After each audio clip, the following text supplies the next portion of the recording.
वालेकुम।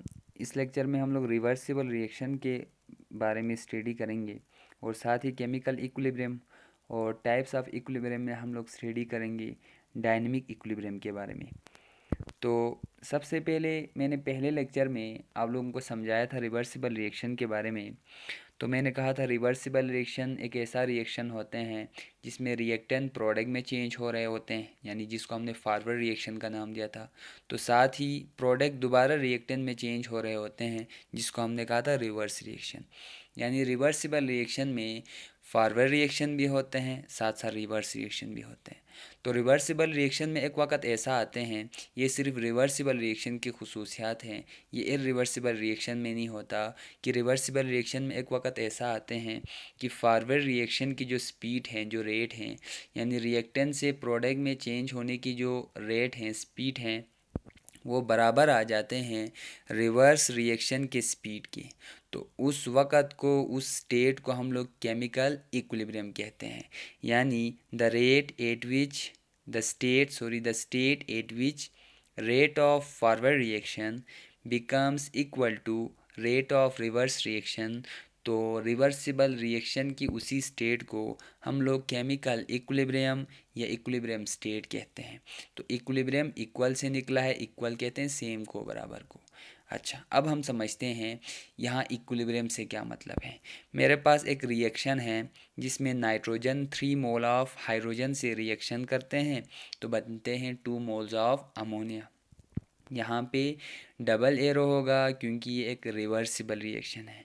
इसमें reactant product में भी चेंज होता है, प्रोडक्ट रिएक्टेंट में भी चेंज होते हैं।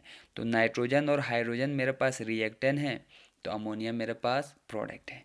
फ़र्ज़ करें अगर रिएक्टेंट की 2 मोल्स प्रोडक्ट में चेंज हो रहे हैं, फ़र्ज़ करें रिएक्टेंट यानी हाइड्रोजन और नाइट्रोजन की 2 मोल्स आपके पास अमोनिया में चेंज हो रहे हैं।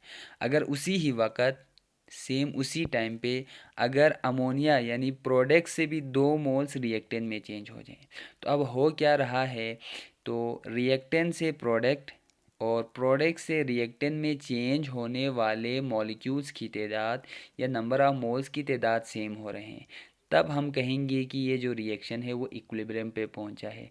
तो इक्विलिब्रियम कहते हैं उस वक़्त को, उस स्टेट को जब रिएक्टेंट से प्रोडक्ट और प्रोडक्ट से रिएक्टेंट में चेंज होने वाले मॉलिक्यूल्स की तादाद सेम हो, तब जाके हम उसको कहेंगे इक्विलिब्रियम। इक्विलिब्रियम के लिए ये शर्त नहीं है कि रिएक्टेंट और प्रोडक्ट की अमाउंट बराबर हो, नहीं, उसे इक्विलिब्रियम नहीं कहेंगे। इक्विलिब्रियम कहेंगे रिएक्टेंट से प्रोडक्ट और प्रोडक्ट से रिएक्टेंट में अगर चेंज होने वाले नंबर ऑफ मोल्स या नंबर ऑफ मॉलिक्यूल्स की तादाद सेम हो, तब हम जाके कहेंगे कि वो रिएक्शन इक्विलिब्रियम पे पहुंचा है। अब इक्विलिब्रियम भी 2 किस्म के होते हैं, एक को कहते हैं स्टैटिक इक्विलिब्रियम, एक को कहते हैं डायनेमिक इक्विलिब्रियम। अब रिवर्सिबल रिएक्शन में जो इक्विलिब्रियम पे पहुंचता है वो कौन सा इक्विलिब्रियम है, आया वो स्टैटिक है या डायनेमिक। तो याद रखो, रिवर्सिबल रिएक्शन में जो इक्विलिब्रियम आते हैं, जो इक्विलिब्रियम इस्टेब्लिश होता है, वो स्टैटिक इक्विलिब्रियम नहीं है बल्कि वो डायनेमिक इक्विलिब्रियम है। अब ये डायनेमिक इक्विलिब्रियम क्या होते हैं, तो डायनेमिक का मतलब है नॉन स्टॉप।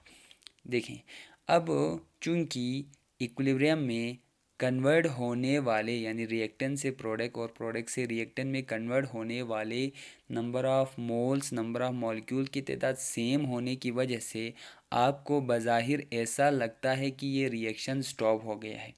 लेकिन डायनेमिक इक्विलिब्रियम ऐसे इक्विलिब्रियम को कहते हैं जिसमें रिएक्शन कभी स्टॉप नहीं होता। यानी डायनेमिक इक्विलिब्रियम उस इक्विलिब्रियम को कहेंगे in which reaction does not stop, reaction कभी रुकता नहीं है। Individual molecule convert from reactant to product and product to reactant. Molecules कम से कम एक मॉलिक्यूल्स रिएक्टेंट से प्रोडक्ट और प्रोडक्ट से रिएक्टेंट में चेंज होते रहते हैं। तो फिर आपको बज़ाहिर ऐसा क्यों लगता है कि रिएक्शन स्टॉप है, वो इसलिए आपको लगता है क्योंकि कन्वर्ट होने वाले मॉलिक्यूल्स की तादाद सेम होते हैं। तो ऐसे इक्विलिब्रियम को हम कहते हैं डायनेमिक इक्विलिब्रियम। पेपर में अक्सर पूछते हैं व्हाट इज़ डायनेमिक इक्विलिब्रियम, तो आपने एक लफ्ज़ याद रखना है, dynamic means does not stop, non stop. तो डायनेमिक इक्विलिब्रियम उस इक्विलिब्रियम को कहेंगे, लिखेंगे कुछ इस तरीके से, the equilibrium at which reaction does not stop and individual molecules convert from reactant to product and product to reactant. तो इंशाल्लाह नेक्स्ट लेक्चर में हम लोग इक्विलिब्रियम की कुछ शराइत के बारे में पढ़ेंगे। मीन्स हम लोग डिस्कस करने वाले हैं कंडीशंस ऑफ इक्विलिब्रियम के बारे में।